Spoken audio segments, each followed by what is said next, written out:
உதவியெல்லாம் publicity பண்ணாதீங்கடா. உதவின்னா என்னடா? ஒரு மனுஷன் கஷ்டப்படுறான் அப்படிங்கும்போது, அந்த கஷ்டத்த உணர்ந்து, நம்மளால ஆன உதவிகள இப்ப எவ்வளோ இடத்துல டொனேஷன் குடுக்குறவங்க, பேர் சொல்ல விரும்பாதவர்கள். என்ன?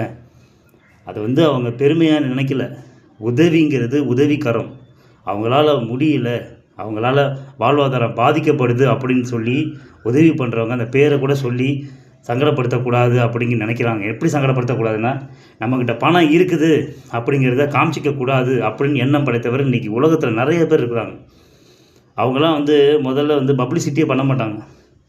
செய்யக்கூடிய உதவிகளை கடவுளுக்கு கட்டுப்பட்டு, கடவுளை வணங்கி செய்யக்கூடிய நிறைய விஷயங்கள் செஞ்சுட்டு, இன்றைக்கி இடம் இல்லாமல், இடம் தெரியாமல் அவங்க பப்ளிசிட்டி பண்ணால் கூட வேணாங்க, என் பேரை சொல்லாதீங்கன்னு சொல்கிறவங்க எவ்வளோ பேர் இருக்காங்க.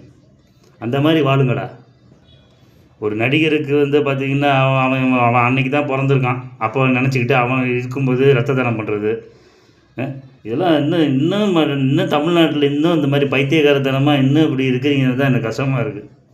சினிமா, அரசியல் இவங்களெல்லாம் ரொம்ப அப்படியே கடவுளை பார்க்குற மாதிரி போட்டு நீங்களாக கற்பனை பண்ணிக்கிட்டு, அவங்கள போட்டு நீங்களாக மேலே உயர்த்திக்கிட்டு, நீங்களாக உங்களை வருத்திக்காதீங்க. உழைக்கிறதுக்கு 1000 வழி இருக்குது. அவன் பொழப்ப பார்க்குறான்.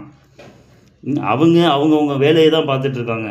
இன்னும் பெரிய அளவுக்குலாம் இன்னும் என்ன செத்து போனவனை உயிர் பொழைச்சிருப்பாங்களா? அவனுங்களை ஏன் போட்டு தூக்கி தூக்கி வச்சு ஆடுறீங்கன்னு தான் எனக்கு ஒரு கஷ்டமாகவே இருக்குது.